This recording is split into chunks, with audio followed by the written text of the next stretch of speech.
Swayam Prabha. Digital India. Educated India.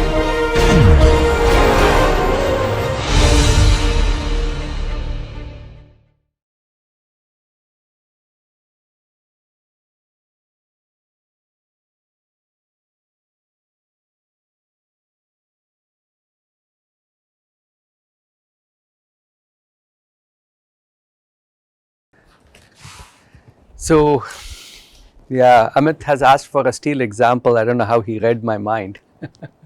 That we'll get into that very soon. But before we get into that, I just wanted to give some related to reinforced concrete. There are a couple of different terms. Oh, mute. Okay, it's unmuted. So there are a few terms that that is used in this area. So let's say you have a reinforced concrete section like this, and you have a blast pressure coming up this way, and you have your reinforcement either down the middle or wherever. So this is your reinforcement. So the terms you'll hear, so if you look at the, let's say, the boundary conditions, simply supported conditions, and then your deflection diagram, and we know that the theta, assuming that's your delta max there. So this is, in reinforced concrete we've seen why theta is often used. It's hard to define the peak delta. So delta is hard to define in RC. So this is RC because of three different concepts. One is what is known as spalling. The second is breaching. So because of these two, and then the third word you would hear is scabbing. To me, again, when I started looking at this, they all sounded the same, and I had no idea of what the distinction is. They all seemed to do what exactly a reinforced concrete element experiences with its breakup. But technically the differences are, the phenomenon of spalling is you have the element depth h, and there is the compression, the pressure here, and so within this element there is a compression waveform. So there is a compression tension waveform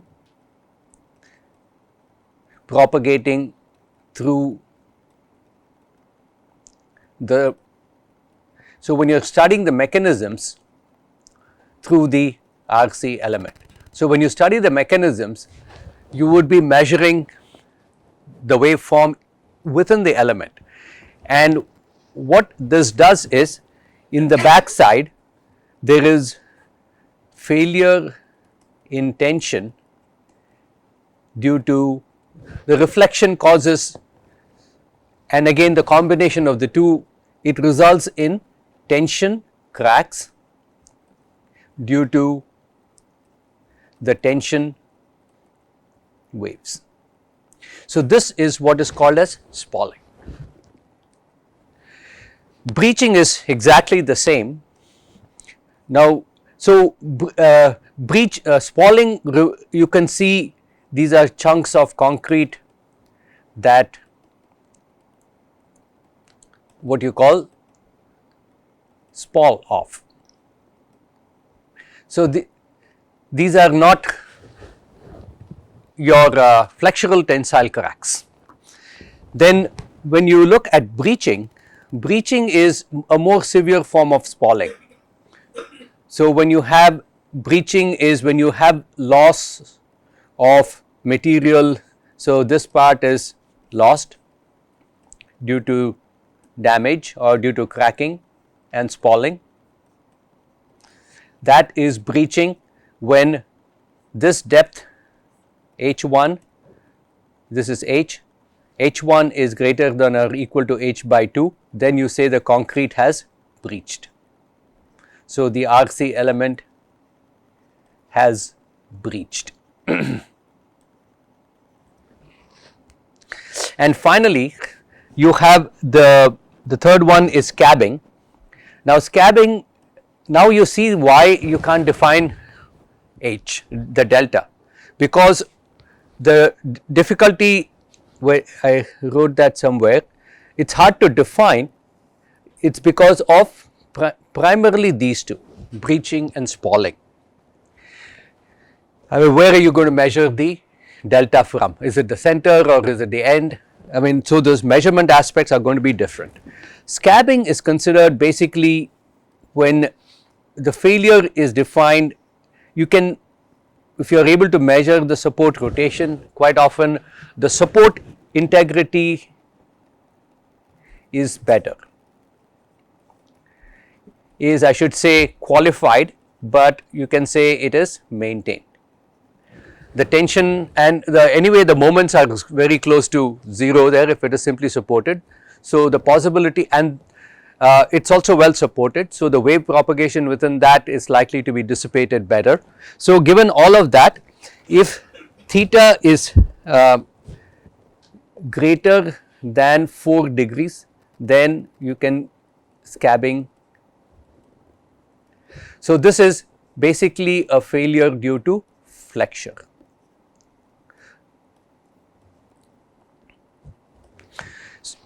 Now, spalling, and let me come back here, we can say that there is again an old research from I think it is Wally, can provide the reference, this is from 1978. Not a whole lot of people keep working on this, measuring this or keeping that as an objective to define these things. So, somebody once does a research and it generally tends to continue as the quoted research. So, if H by cube root of W is, this is in kg per kg meter units, is greater than or equal to z power minus 0.62. So, h by w power 1 by 3, that is greater than or equal to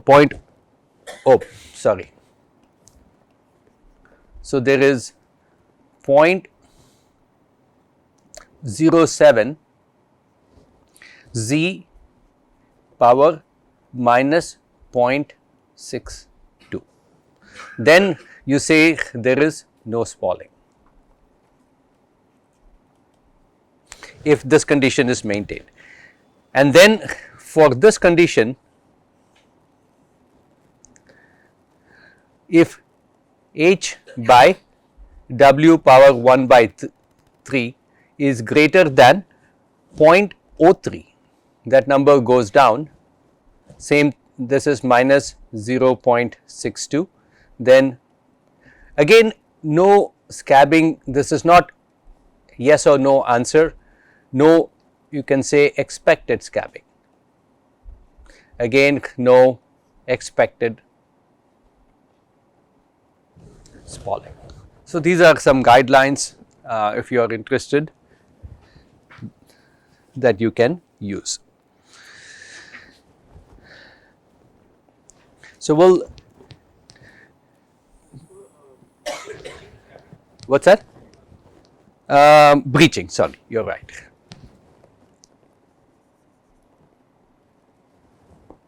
I think I wrote breaching, right? That is a joke. I can correct myself with no trace. So, no breaching, you are right, thank you.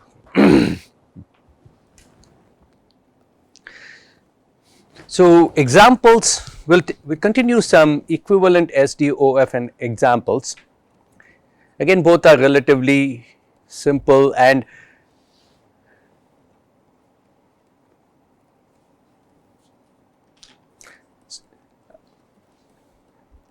two things I'd like to do today is one, a steel member example.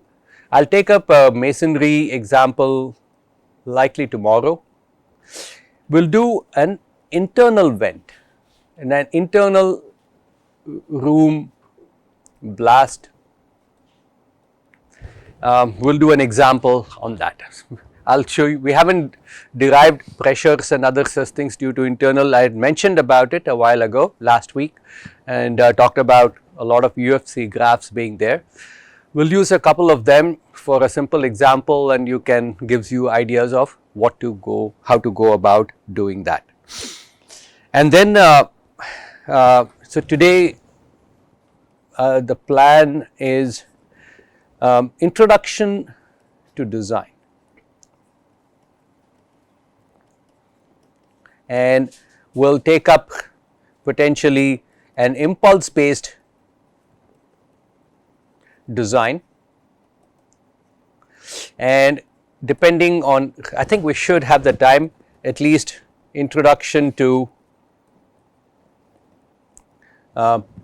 the what is known as in seismic design. You have various factors. It's called a response modification factor, but does anybody know what it is? Anybody's heard of it? Well, if you can think about it, you don't have to Google or anything meanwhile. Well, it's a seismic principle, but it is not really a response modification factor. I'll talk about that, so you have to be careful when they use it. It's used in a similar fashion mathematically, but not from a physical equivalence perspective. You could say in some ways it is. There are similarities, but in steel and in seismic design, response modification factors are used for ductility purposes, but here it is used for design purposes. So that's the plan, and we'll continue with some examples on this tomorrow.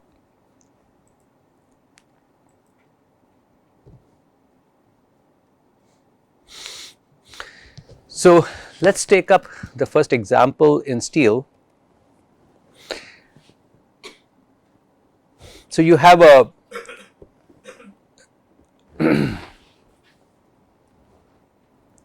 okay, well, so steel design example. We'll go to the next page.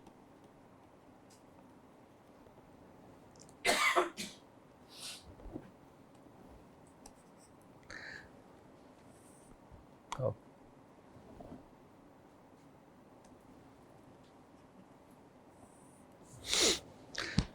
So we have a single story, many industrial facilities, steel frame building.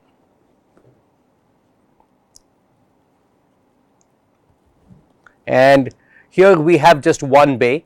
Clearly you can extend it to any number of bays.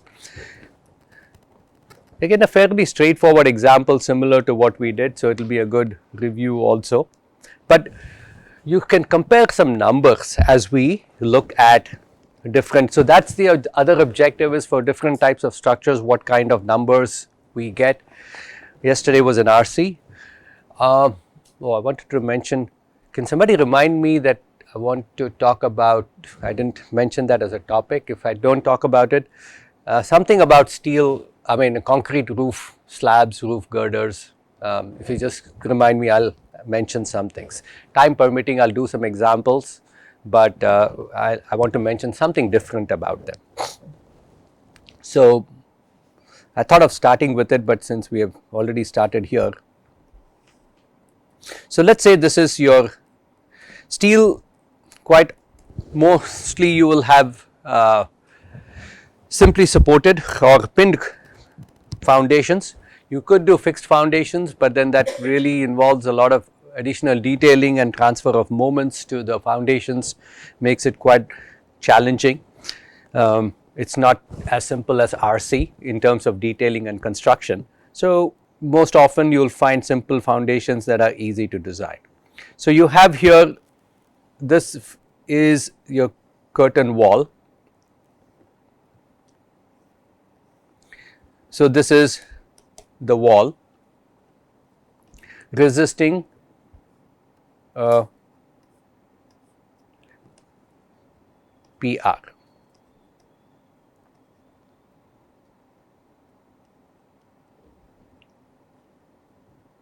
Oh, how do I go back?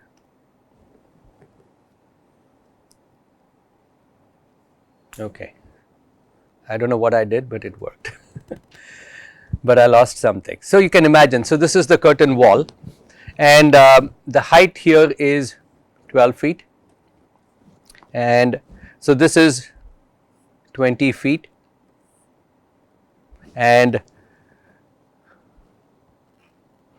you don't need the bay. The bay is here, this is 40 feet. So the frame itself is supporting a roof and a dead load. This is dead load, and it is given that the W of dead load, let me make sure it's in one column or two columns. So the weight on one column is 180 kips. So the dead load per column is 180 kips.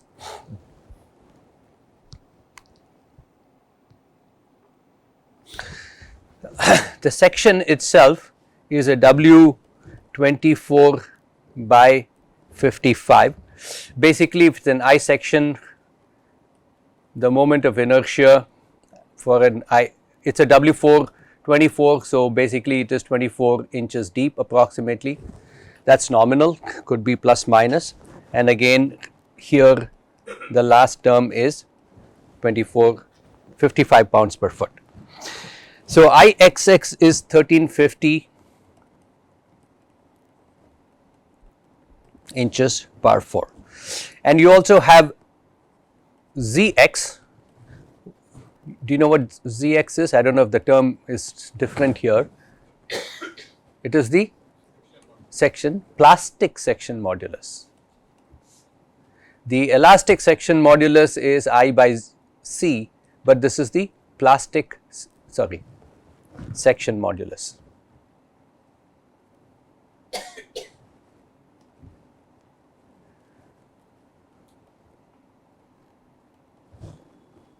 And the self weight, of course, is 55 pounds per foot. It's given that the data further gives you that PR is 5 psi, TD is 20 milliseconds, and this is a triangular loading, equivalent triangular loading.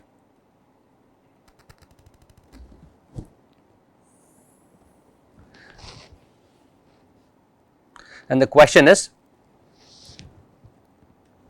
to determine the peak deflection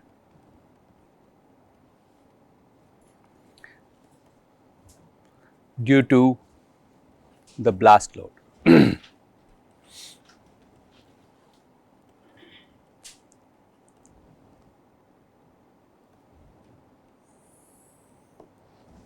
So we start with, so this is where some uncertainties come into play.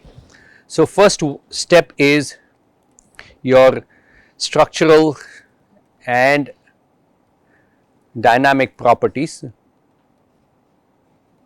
because a column is a little different. It's not the beam supporting the self weight. Let me try sitting in. I don't know if this works today.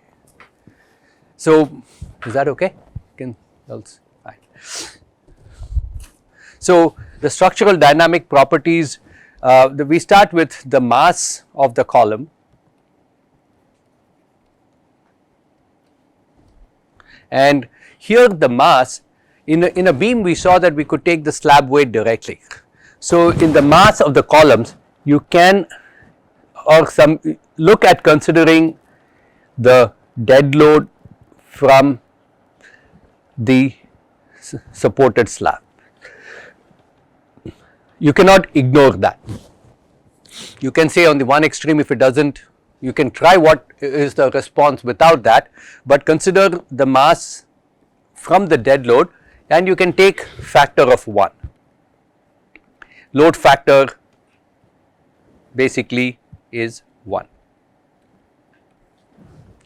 So, the mass now comes to 180, it skips, so 180,000 pounds plus you have,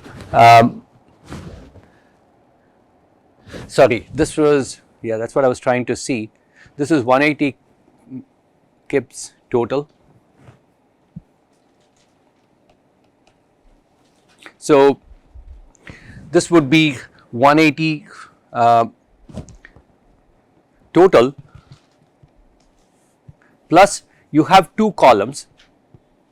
So, 2 times 55 pounds per foot. Remember that here you are using, both columns are working together. So, you have a system which is something like this is rigid and your system is working to deflect. So, both columns, although the pressure is coming on one side, as far as the structure is concerned, that is another decision you make, whether it is, you can do couple of different things. Sometimes in elemental design, if you are designing the cladding, then you are just considering the total pressure and that element alone. Here the whole structure comes into play. So, that is why we are going to take the entire and take 2 times 55, and so this is 12 feet and then divided by 386.1 inches per second square. So, comes to 4.69 pound. Then we calculate the load mass factor, which is and from what we presented yesterday, if you have seen for a simply supported beam with a distributed load in this manner, here the load is still distributed. There are 2 options, you had the elastic and the plastic, and KLM was, elastic was 0.78, the plastic is 0.66. So, the average KLM is equal to 0.72, and I have given you number of other scenarios, especially if it were fixed and it is fixed at the top but moving, then the case is going to be a little different. Then you will have to make some approximations, but all of them come from Biggs, bless you. Now, or you could say it is plastic, and because it is going to the extreme, KLM is equal to 0.66. So, either option is your choice. So, let us go with this value here. Steel especially, in concrete you still have some cracked concrete which is elastic behavior grows. So, your properties that you use are still elastic properties to some extent, but here steel does get into full plasticity, and then your I values then change to plastic section modulus, and so the behavior changes. So, for steel you can go with this value. So, use M is equal to 0.66 multiplied by 4.69, which is, no, this is not 4.69, this is 469, sorry.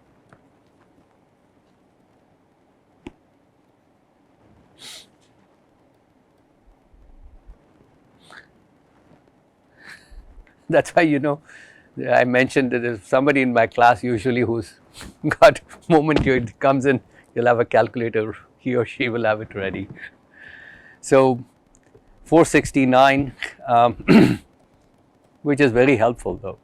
So 469, this is 310 pounds.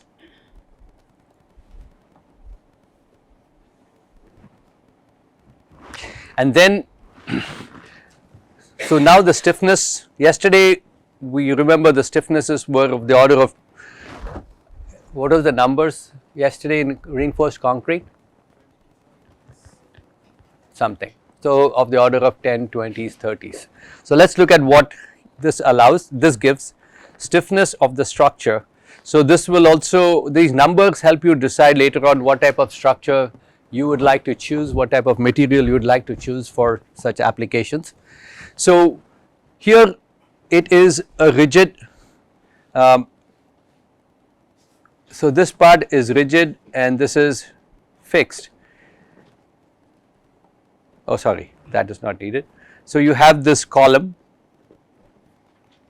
here, and you could, there are two options. You could look at it this way,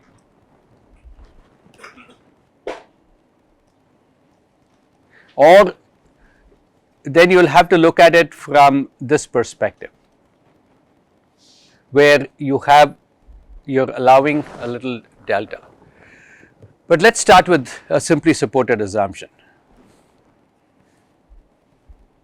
You can modify to this assumption if delta is large, or very large I should say.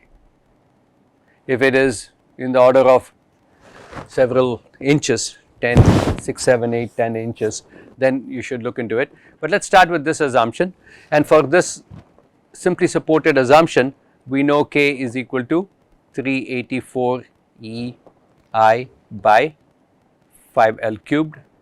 So that value comes to 384 multiplied, E is, people use 30 or 29,000, either one is fine, and there are two columns. So 1350, this is 2IX, two columns,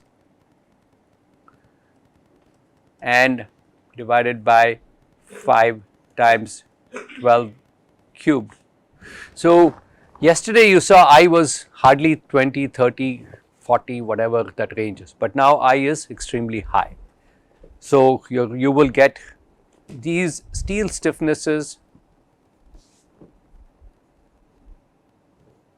tend to be, so just make a note of it, steel structure stiffnesses,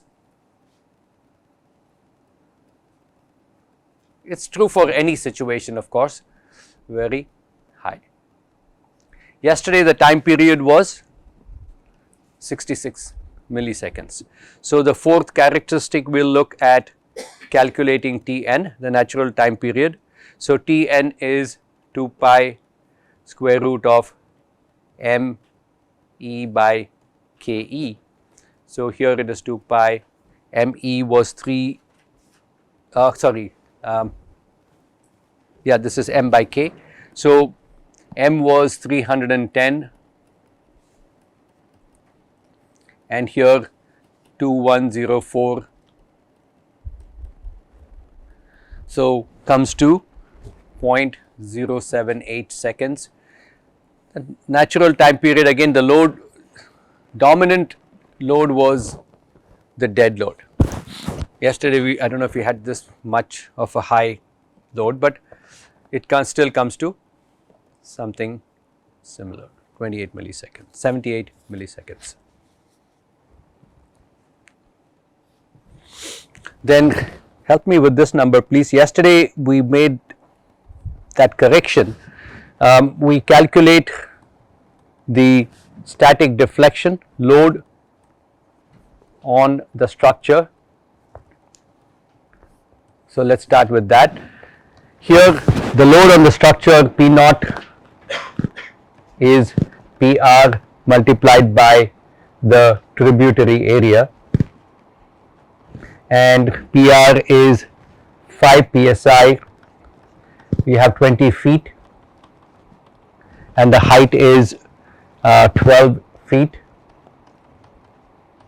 So comes to, if I divide it by 1000, it is 172.8 kips.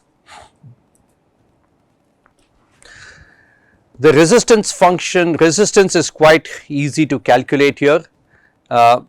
So calculate the maximum resistance, and I will mention a couple of things in this case.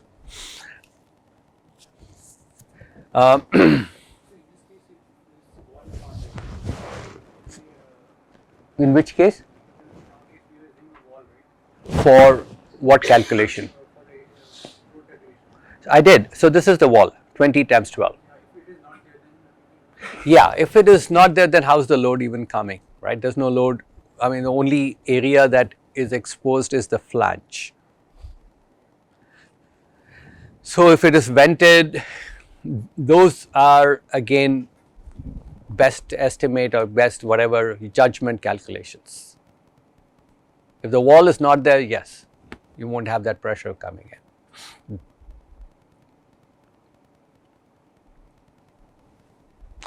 Now the maximum resistance, I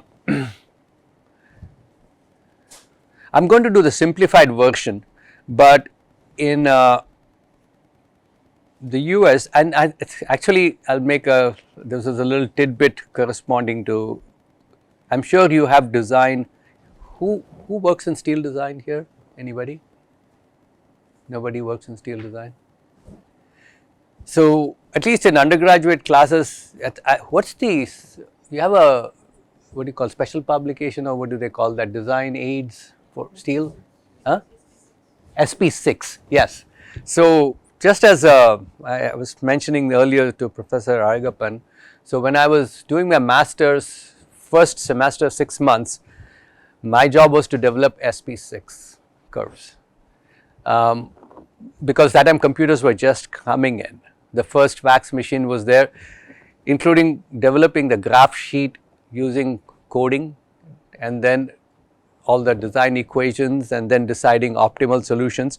So if you see this is exactly what I did for 6 months here, the first SP6, it typically looks something like this. And then if you have a heavier section, it might go something like, if it goes as, oh, I don't know what happens here. Ooh.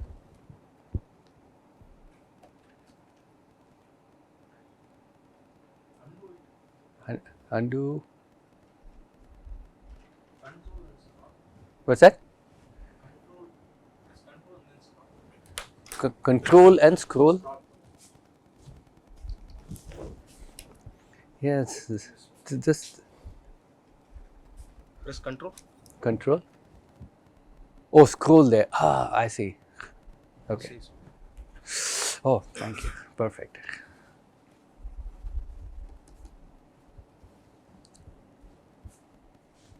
Okay, let's not worry about that. So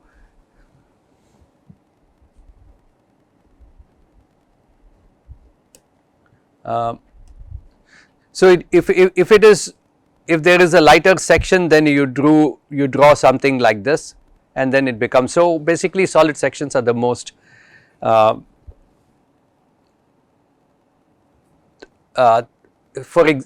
the axes are moment versus the unbraced length. So you have here a beam and you are designing with supports there, that is your L sub B, or it depends on which, all of these are, let us say LB1, LB2, LB3, they are typically equal. This is the unbraced length. You are hopefully familiar with the concept. An unbraced length is you have beams on the other side preventing lateral torsional buckling. So, these prevent lateral torsional buckling. You've heard of that term, right? Lateral torsional buckling. Now, so you have two of them, LB and LR. So, there are given a section, there are tables, say a W24, I do not have those numbers right away, but you can there are equations and there are tables. I think IS 800 should have both of them. So, you have this as so many feet, I am sorry, LP, the plastic length, and then you check if unbraced length is less than LP, then your moment capacity, most of the time you want to design in this region, your moment capacity is nothing but Fy z sub x, and if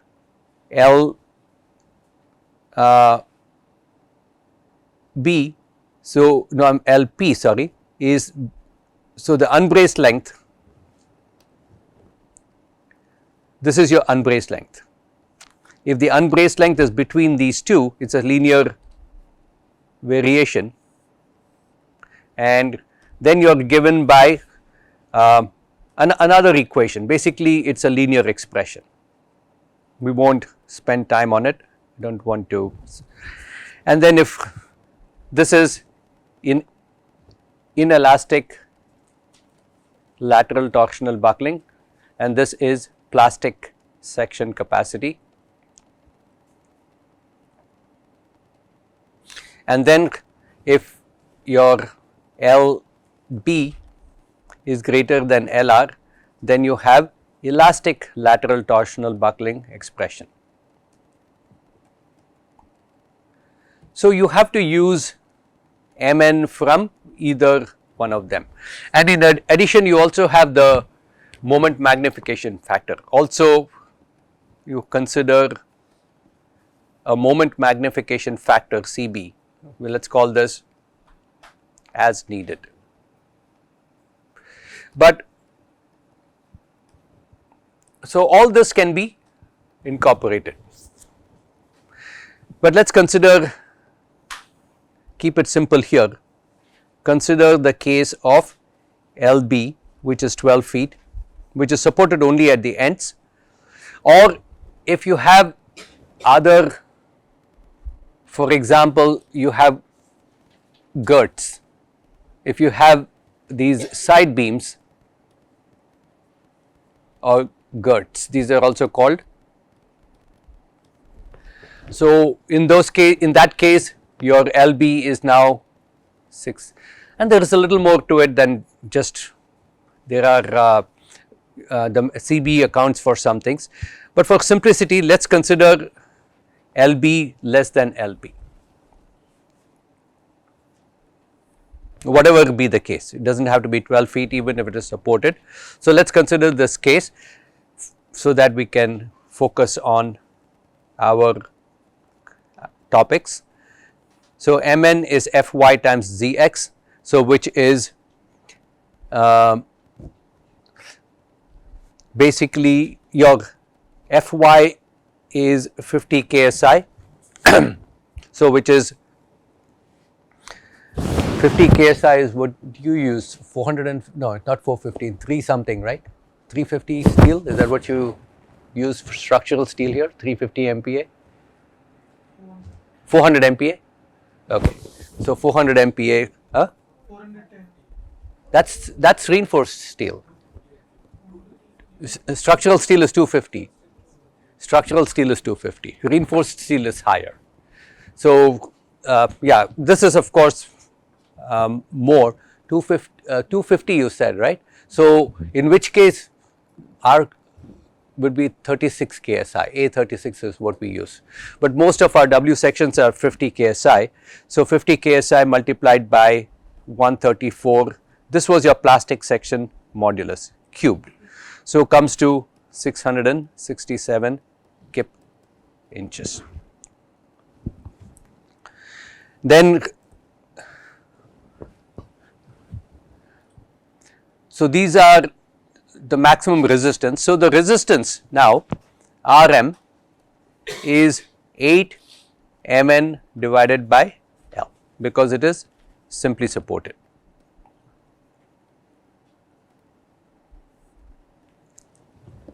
So, this is 8 MP divided by L, and that value now is 8 times 667 divided by 12, so comes to 37 kips. So, Rm is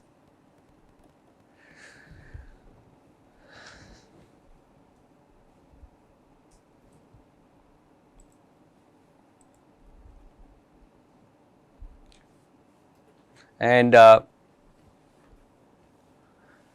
do not know if we have the.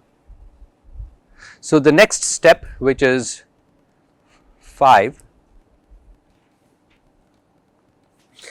so we find or calculate delta static and delta dynamic. Now, yesterday I had mentioned delta static as P naught by K and later corrected to Rm by K, right? Why did I do that?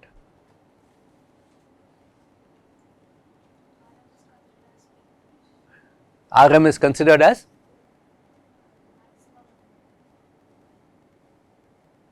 you're right, maximum. So, basically if the difference was, if this is P versus X or delta, if you consider P naught by K, you might go here, right? P naught by K gives you delta static here. But if your resistance is only restricted, you really cannot go beyond this point. So, this should be your delta static in elastoplastic analysis. And when you did the problem, were you able to compare the two, and are they similar yesterday? They were? Okay. So, now this is for elastic analysis, and we had to lay a basis. Most of your design is elastoplastic anyway. So, the elastic and the plastic parts are different. So, delta static is Rm by Ke, and if you can help me with this number, 37 kips divided by K was 2104, I believe. K was 2104 kips per inch.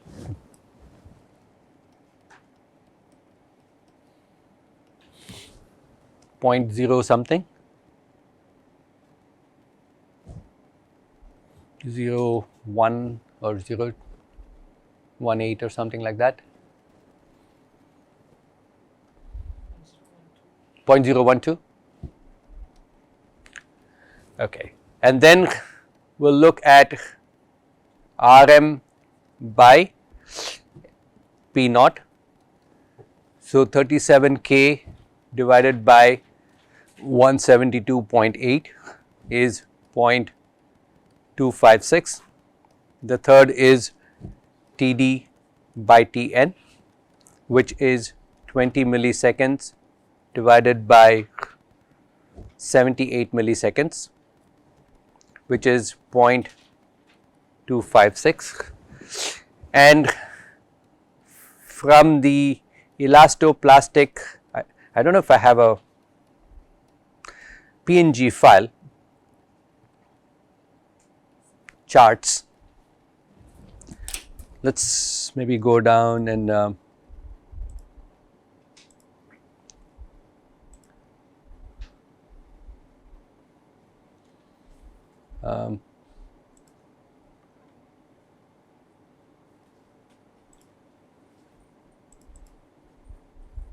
so this is, yeah, so what was 0.286 RM, TD by TN is 0.256, to halfway, and then RM by F naught is 0.256 again, so this is somewhere here, huh? 0.2, so and RM by F naught is 0.216, okay. So let's say 0.2 close to, so if we keep this line up coming to 0.256, we are probably somewhere here. So where my cursor is, so 1, 2, 3, 4, 5, 6, 6.5 you would say roughly. So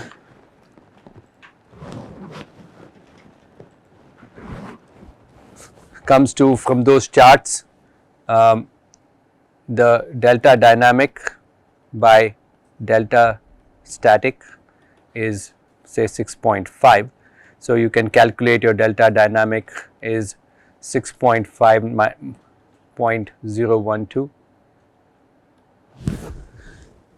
78, so 0.078 inches, is that right?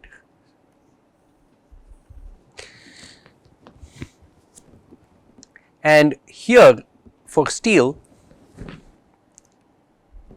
calculate ductility ratio. For concrete we went with theta, but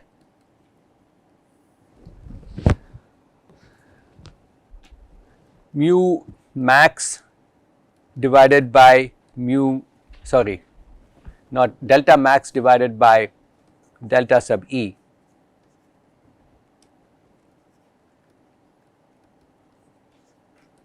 is mu, which is in this case 6.5.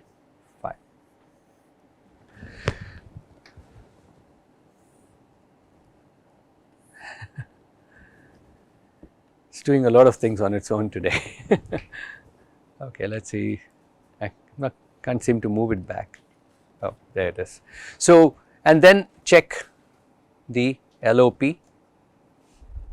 offered. We'll look at that in a couple of minutes. So, any questions? I don't know if this is the type of problem you were expecting.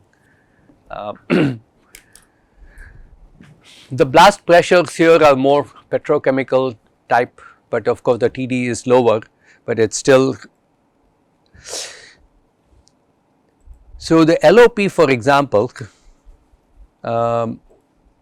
insert an image. Let's go to, no, not that one.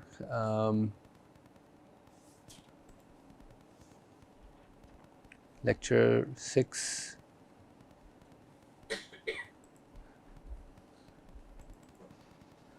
So this is response limits, yeah.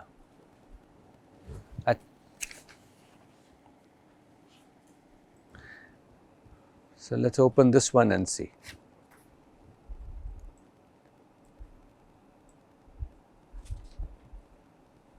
So this is for concrete. So here you have the LOPs. Superficial is high LOP, and this is very low level of protection. So this is your medium, low LOP and medium level of LOP. So these are for concrete. For concrete, as we've seen, only the superficial is mu max.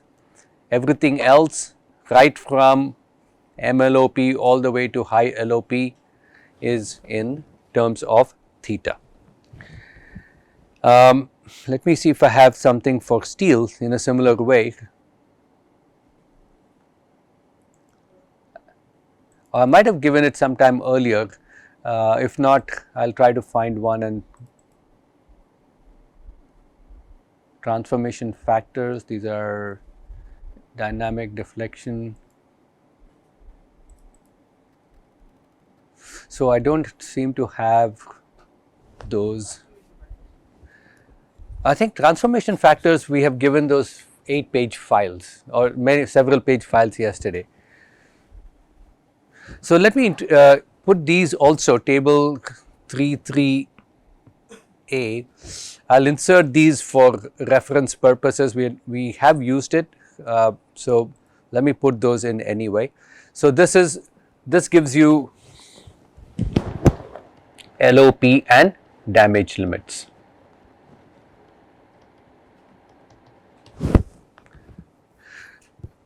Can you guess why these numbers in pre-stressed concrete are much lower than reinforced concrete? And again, in reinforced concrete, in compression. So for instance, you have a blast inside a building, and then those pressures on columns are basically compressive loads. So flexure, why is this limit high compared to pre-stressed? Let's just look between these two. What's the big reason why the limits, even a 2-degree provides a very high level of protection, whereas very low level of protection. Basically, it's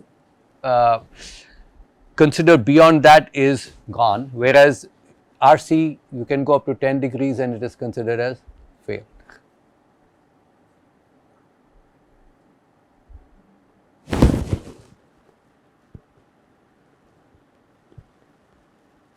Mostly RC damages you can't really predict, and the columns, there is a lot of stiffness in the material, right? Because of the loss of damage, spalling, we talked about breaching, all those things. So as soon as those two effects start coming in, the stiffness drops considerably, and the column, there is still integrity, but it deforms a lot. Whereas in pre-stressed concrete, they are designed for elastic behavior. So the effect of spalling and breaching is much lesser. Elements are likely to be deeper, so those effects are minimized a lot more in pre-stressed concrete compared to reinforced concrete. So that's another reason to also consider pre-stressed concrete in these applications, but unless it is really required. The other, I'll just insert them for the sake of completeness. We have this table 3.3a, I think it's continued. So basically it's the same thing.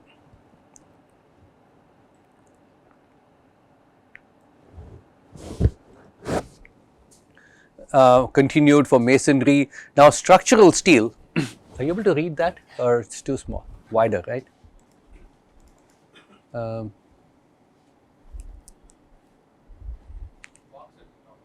the box here? Oh, I see. So the box at the top.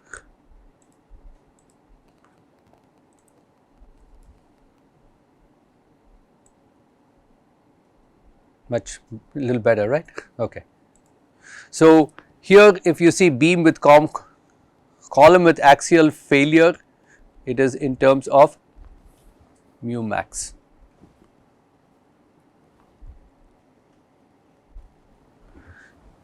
So hazardous conditions, column, it's axial failure. So this is axial.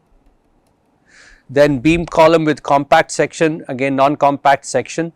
So in our case, mu for is less, should be less than or equal to 3 for low level of protection.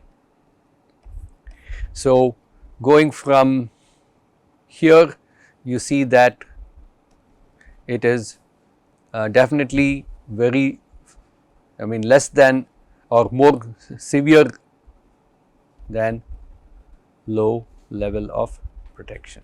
So basically you would say, you would classify this as a very low level of, if you had this design, you would say this is a very low level of protection.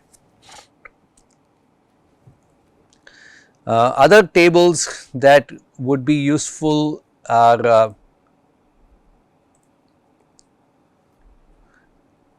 table 3,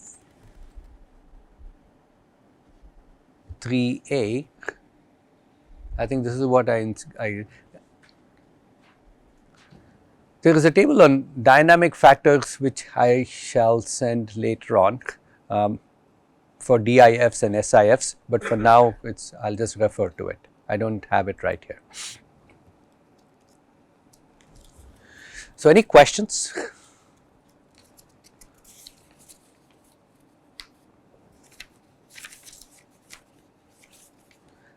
Let us do another example.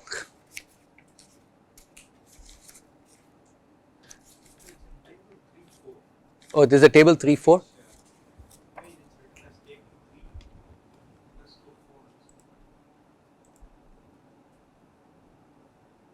This one?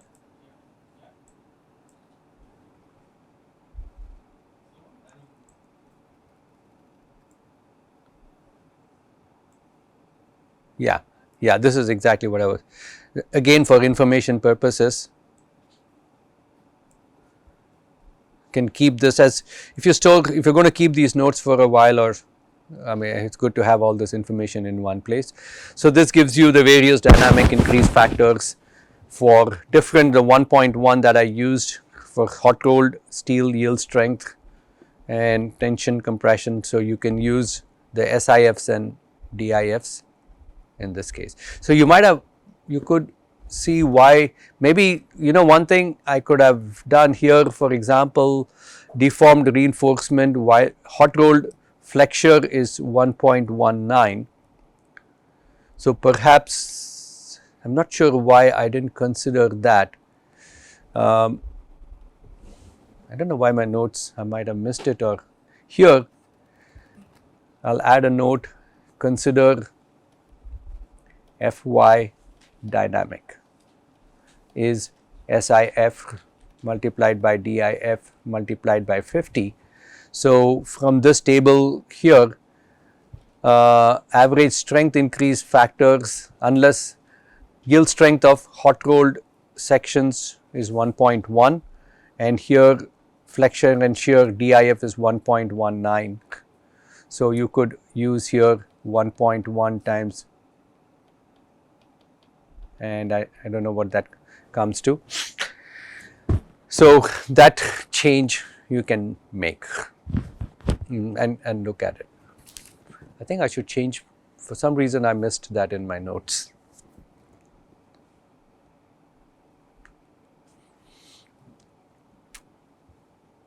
Okay, any questions?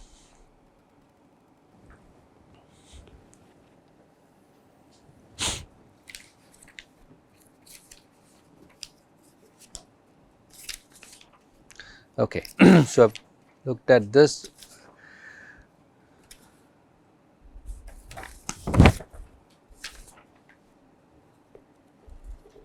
And we've also looked at strain rate effects. Okay.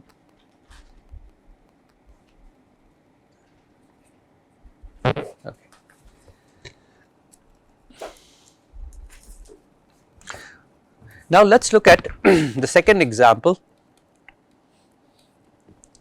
This is an internal room blast. This is a topic we have not covered.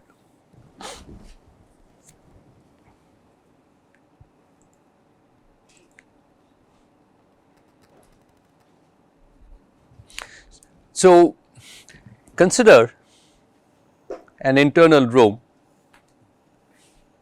this way.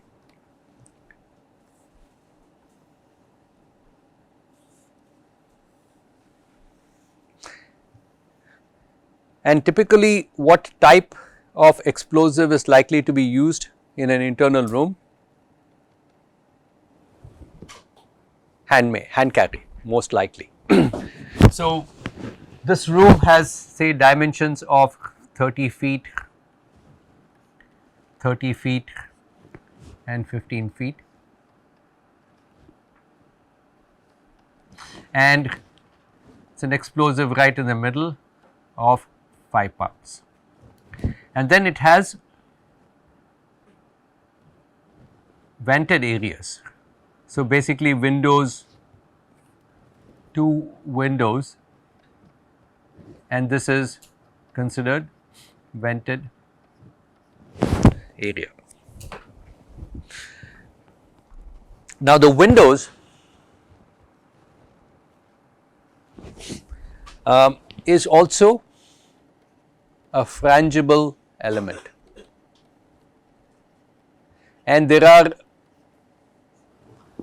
are we'll talk about that. I'll bring that into the picture when the graph comes in.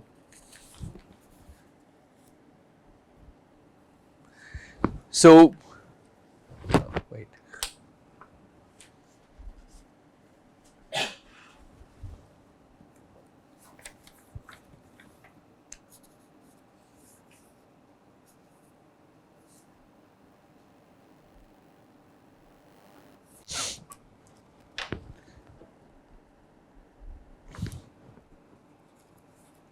Okay, question is,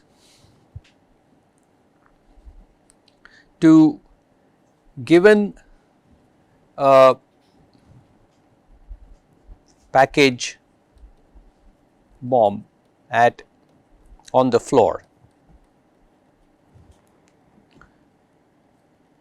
you are required to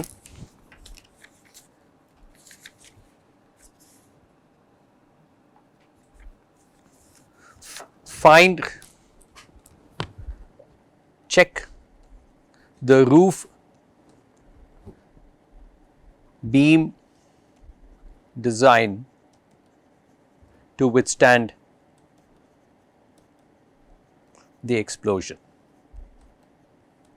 I'll give you the details of the roof beam. So this is the question, and the roof beam is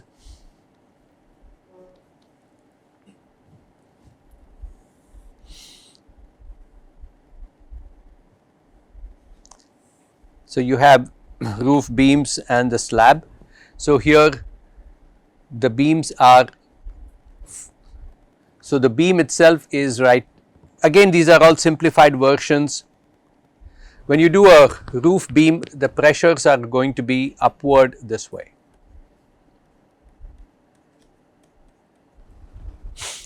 So you can consider them to be rectangular beams. So here you have two number 7 bars, which is 2 7/8 inch diameter bars, and here you have 4 number 6,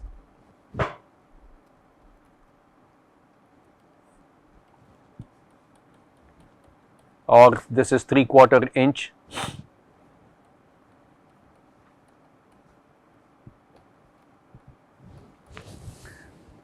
So that's the FC prime and FCK, those are all the standard values. But let us look at first the determination or calculation of the blast pressures.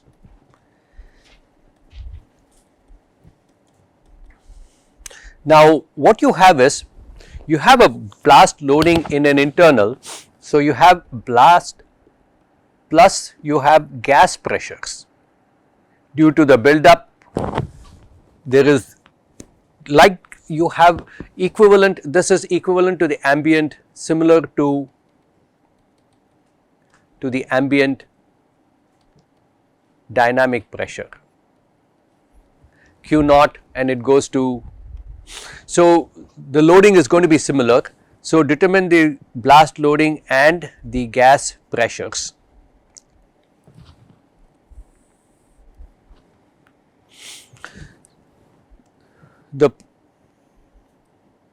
It's going to be exactly the same.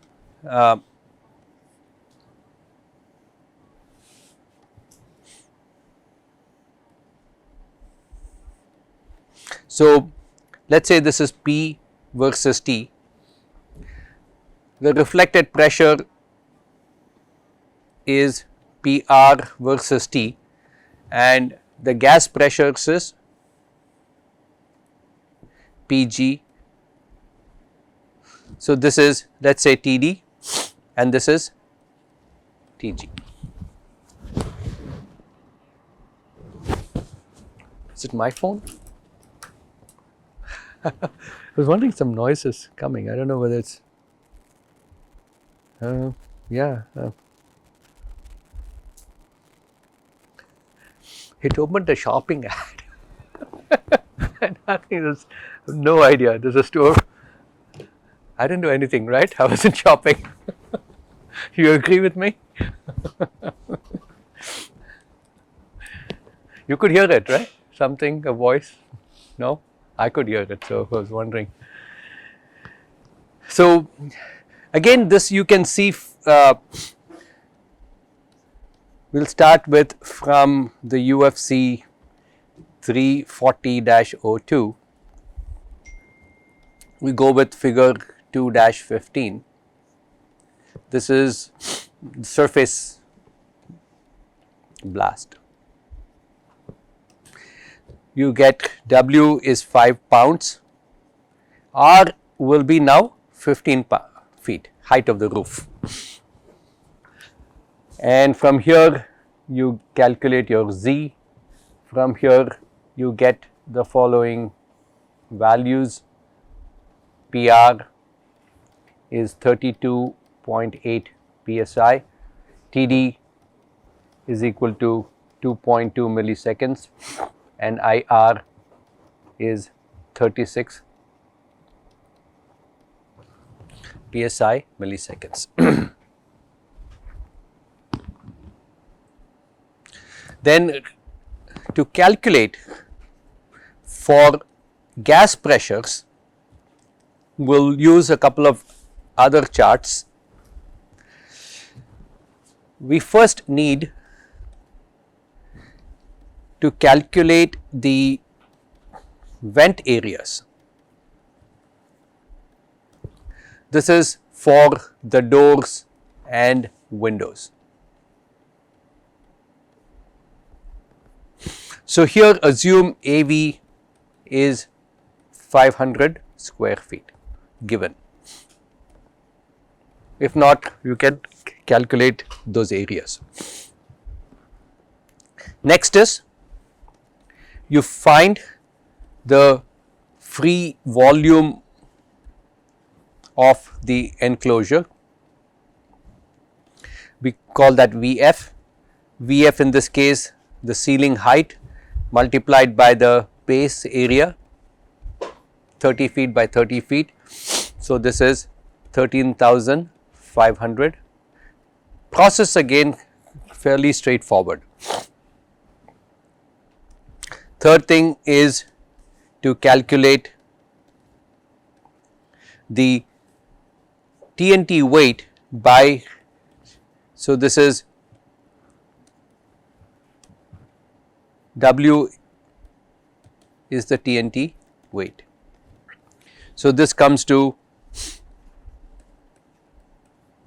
5 pounds divided by 13,000. So, this is 3.7 into 10 power minus 4. This is minus 4.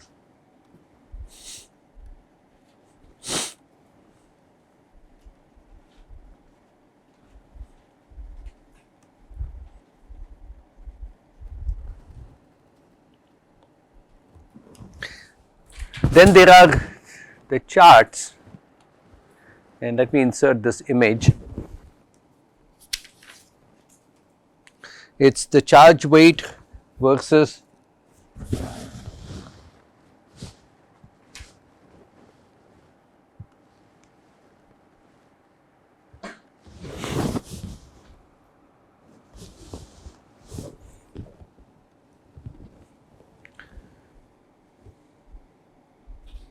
it is a log scale.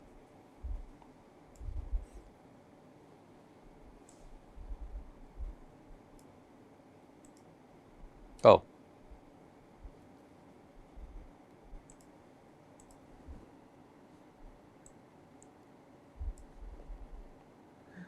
oh, I have to go to the next page, I think, right? Or maybe it will come down.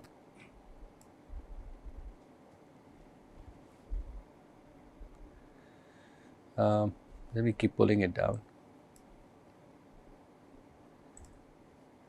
Okay. So here if you see, this is W by charge weight to free volume ratio.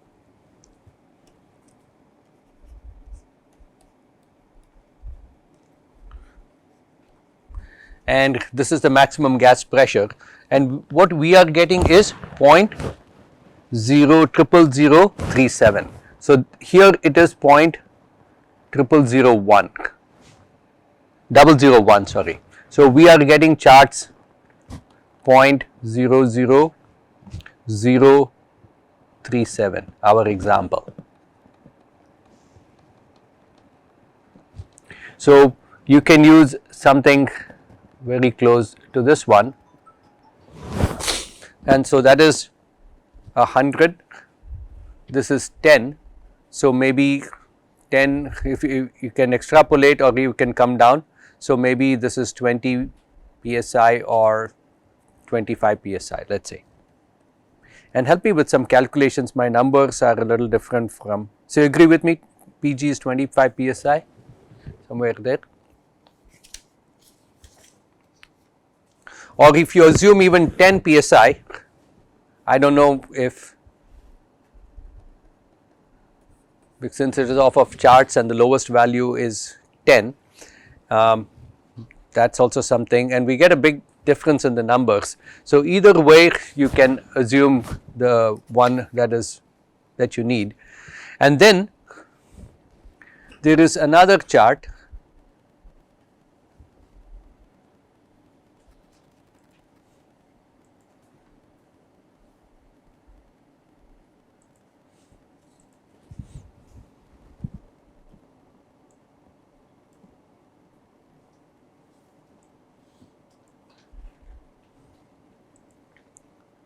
that we use.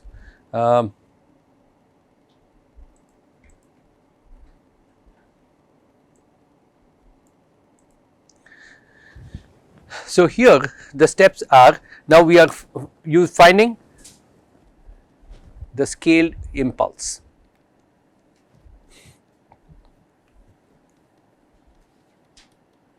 We found this gas pressure, here where we are finding the scaled impulse.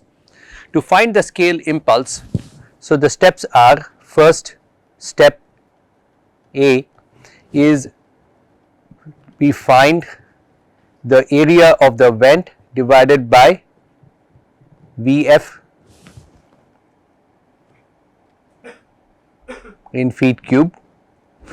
So this is Vf power 2/3. So if you see here, this is Vf power 2/3. So we have 500 square feet divided by Vf is 13,000, comes to 0.88, and then the second step here is find the ratio of the weight of the frangible element to the weight of the TNT, of weight of the frangible element, and we have not given this, we have not going deeper into this. So this is the ratio, and it goes from 0 to all the way to 100. So if we assume 0.3, again that is just a random assumption here, but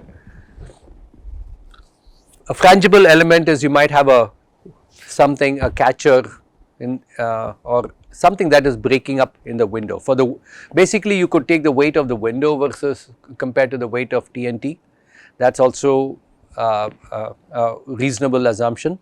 So now use for 0.3 and the number is 0.88, so let us say somewhere here, or 0.9, and 0.3, the number comes to about 100 or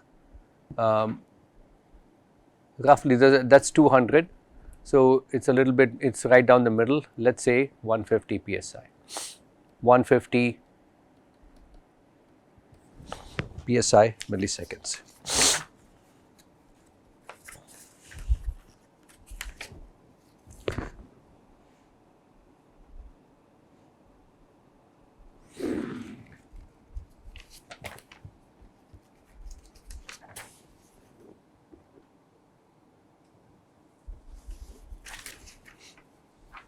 So what we get is PR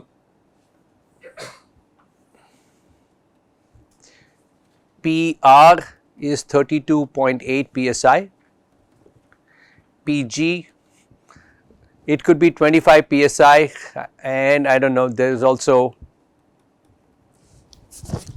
and then your I gas is 100 and what did we say, it is 150 psi.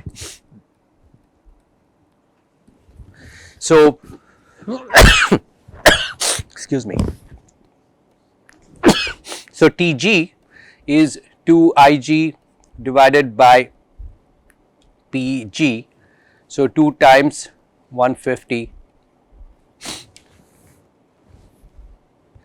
divided by, if you do, I think let's go with 10 because it's way off the charts. So going, use this for Pg. So if I do divided by 10, this comes to 300 by 10 is basically 30 milliseconds. Did we get the scaled impulse correct? No, 100. Yeah, it seems right. About 150 seems right. What's that?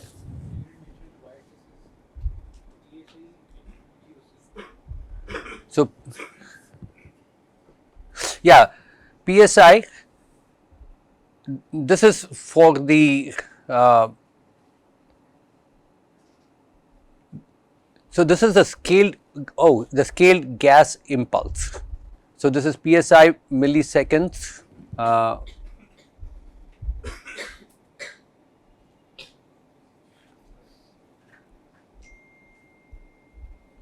By, oh yeah, W power 1 over 3, you're right.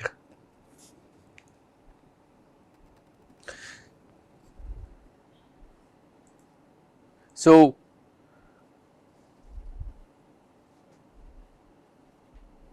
here you have, so Ig, this is what,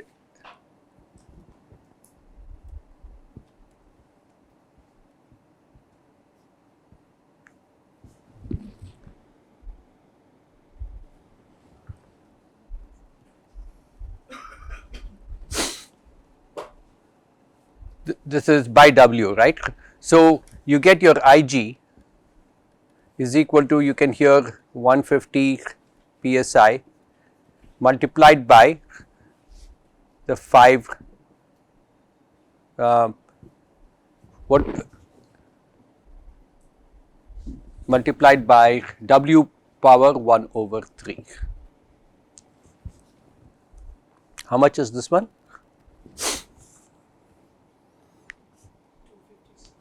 256. Thank you for the correction. So from here I can get Tg is 2 times Ig divided by Pg. So 2 times, again please help me with this, by 10 comes to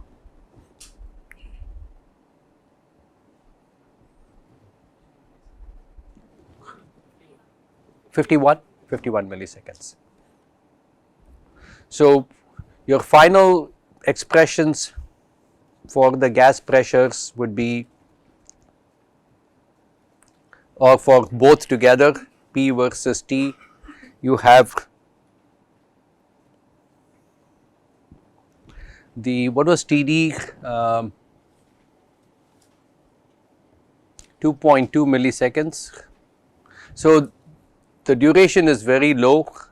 So let's do a cut out here, and then this is 32.8 and this is 10, and this value here is 51 milliseconds. So that's your gas pressure diagrams. Then step 2, once you calculate that, the process is similar. We calculate the member resistance, and now we are looking at the compression block at the bottom. You can do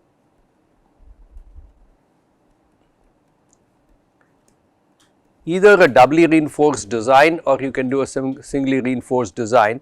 So let's consider here, we'll ignore the compression block reinforcement.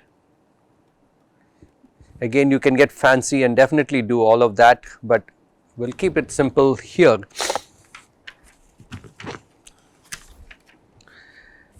These are 4 number 6 bars given. This effective depth I have not given you, but the effective depth is 16 inches. The width of the roof beam is 6 inches. So we calculate A, the depth of the compression block, as AS top Fy dynamic divided, the factors we use are 1.85 Fc prime dynamic multiplied by B.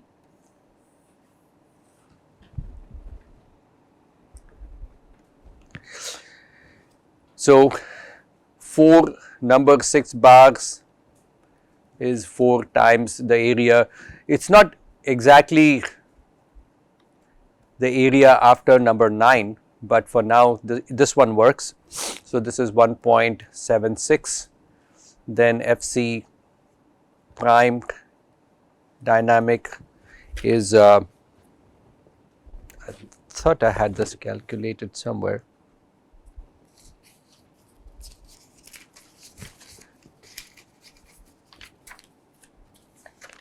Anyway, we have seen this yesterday. So Fc prime dynamic was 5.24 KSI. See yesterday's notes. And Fy dynamic was 77. So from here you get A and B is equal to 6 inches. So we have all of these. So A comes to 1.7 inches.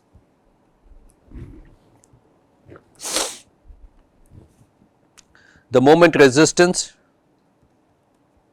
is again AS top Fy dynamic multiplied by D minus A by 2, and we so know all these numbers: 1.76, 77.2, 16, and A is there. So the moment resistance comes to 2059 kip inches, and Rm is 8 Mn by L, which is 8 times 2059, and the span was 30 feet, 45.8 kips.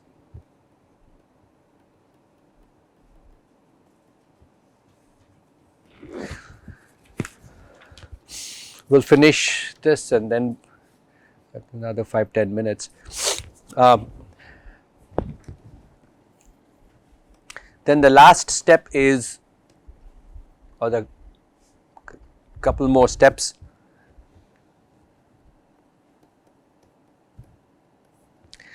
is check the blast force Here you could do a couple of things. You could input into non-lin the curve and find several things. You could find delta dynamic, you could find mu, you could find the reaction, the response versus time, force, the response force versus time history, all these things you can find from there. So here you have, but let us do some hand calculations just to complete this. So the tributary area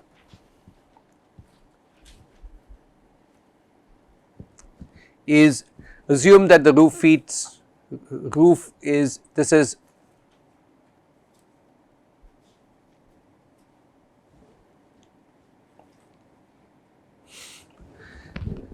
and the span is 30 feet. So this way it is 30 feet. So assume that the tributary area responsible half to half, this is 6 feet. So tributary area is 6 feet. So the force F naught you can consider to be the, here you can calculate the total is here 32.8 and 10, the gas pressures. F naught is due to Pg and P blast independently. They both occur at the same time. There it is, although I have plotted in the same graph, they are occurring independently of the same time. So the total P is PR plus Pg. The duration of the blast is 2.2 milliseconds. The peak is also occurring. Of course, it does travel. So for design purposes, it's going to be a little lower than that. We really don't know how to estimate it. So this we can say 10 plus 30, or the other way around, is 42.8 psi. So note, even a hand bomb 5 pounds, range 15 feet produces, this is fairly high. 42.8 is a high number, but your impulse is not that high. Your impulse is, what did we calculate, 256. It's, well, I wouldn't say it is low, but 256 is also about a medium range impulse. So this is high pressure and a medium range impulse.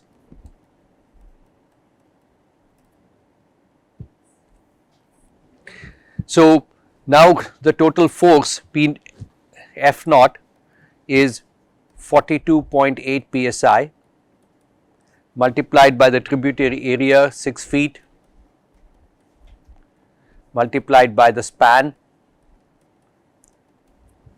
so divided by 1000 comes to, so it's quite high.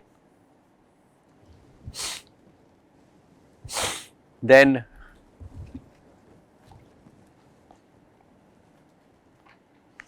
I'll use some predetermined numbers for this case. You know, we have gone through an exercise of how to do this. Calculate SDOF parameters.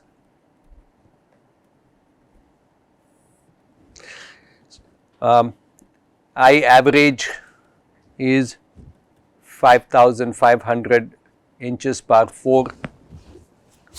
The K is given to be 33.1 kips per inch. The mass is given to be 27.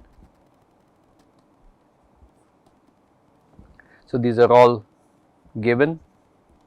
You can calculate them also. And so Tn comes to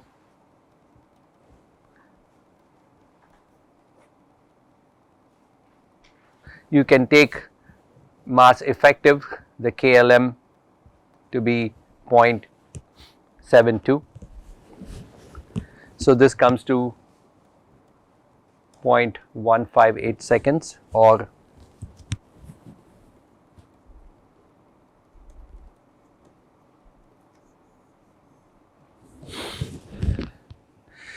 then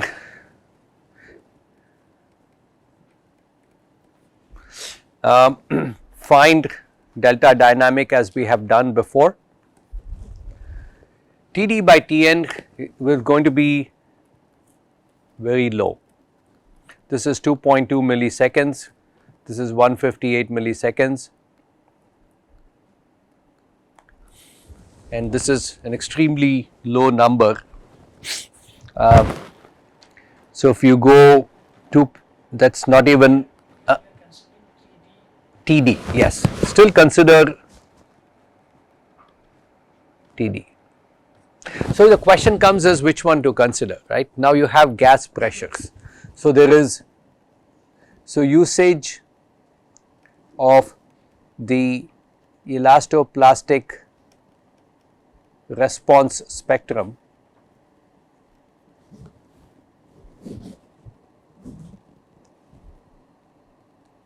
is questionable, is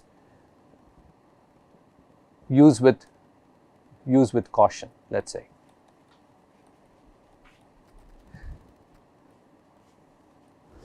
The best would be use nonlinear.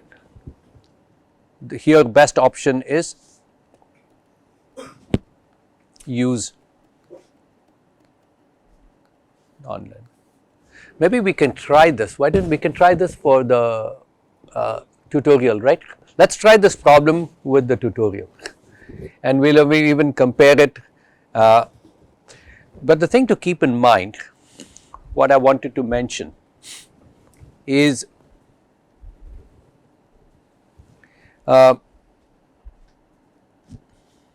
you have these beams and then the pressure acting from the bottom. You can get the reaction force. This is the reaction as a function of time.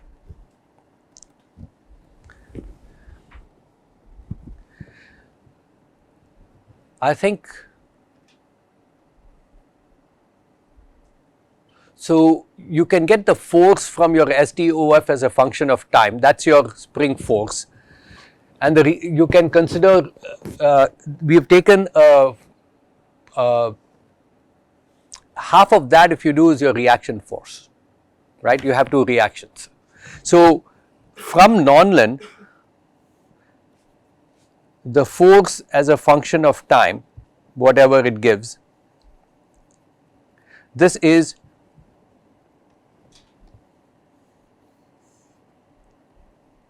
the reaction force for the entire system. So you can divide by 2, say maybe half of this value.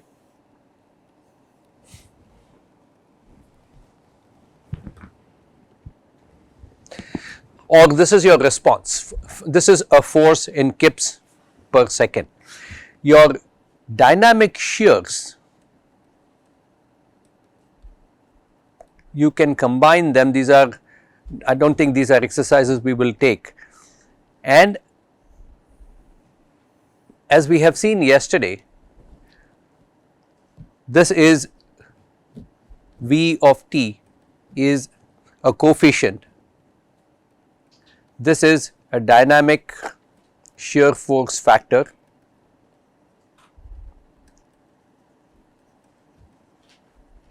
plus this is R as a function of time plus 0.115 multiplied by the force, applied force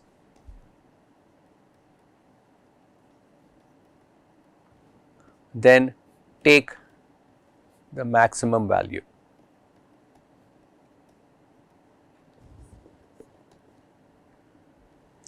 and then you get, so you as I had mentioned, there are other programs that gives you dynamic shear as a function of time. Nonlinear quite doesn't give you that, because you're plotting your PR and PG as a function of time, but you're not plotting this, you can't, it doesn't add those up. So you can develop your own Excel sheets, you can output and then add force as a function of time, add both of them and see what you get. So that's basically what member analysis is. We've done a slightly different problem for internal gas. Main thing to note here is the addition of those pressures. And then, so a brief summary as we leave. Might see if I can get another example done depending on the time. We do have some time. So just as a summary, I always like to summarize. So first step is to calculate the blast loading.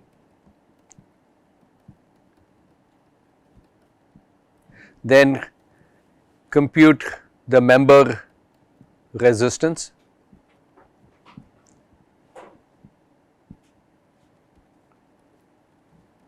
So the member resistance typically this way or this way, or, but if you do this, you need to know all these points. So typically two of them are used, either this one or this one. Then all you need is this point. Then the third step was to define the SDOF properties. Then fourth was either use nonlinear or hand calcs to find delta max and delta static. And then 5, you find theta and or mu from delta dynamic or delta static. And the 6th was we check the appropriate level of protection provided by the element. The other thing, one other thing let me quickly mention is this: when you are designing, let's say you are designing, this is a girder and this is your, let's say, roof beam. The girder design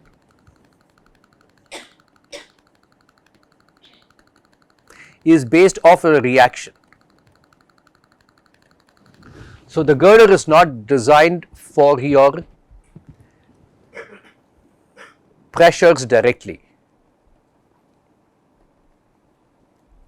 for the PR, PG, IR, etc. directly.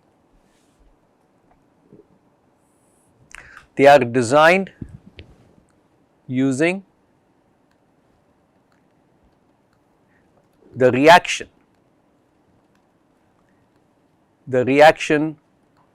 time history, just like the force from nonlinear, let's say. And maybe I'll get into a little bit of that, but just as a overall point, it is designed for the reaction forces directly, because they are already accounted for, and then you can take the max values, or you have to be creative basically in doing something like that. Okay, I think we'll take a break here. This will allow us to move to the next topic, a separate design based topic after that. So, I mean, when there is going to be explosion, there is going to be internal gas generated, right? And that gas is going to give the pressures on the sides. Any explosion has gaseous formation, fairly reactive, highly explosive gas formation. So, just imagine it's like smoke, right? Pressures. That's your gas pressures.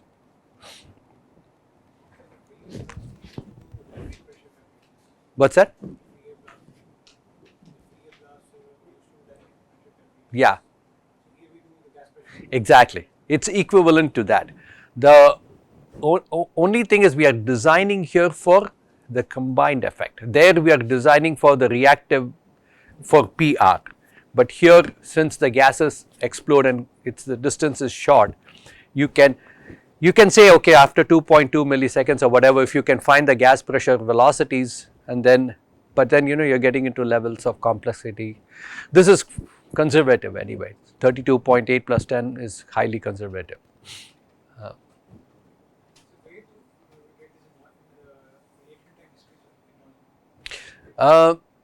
You should,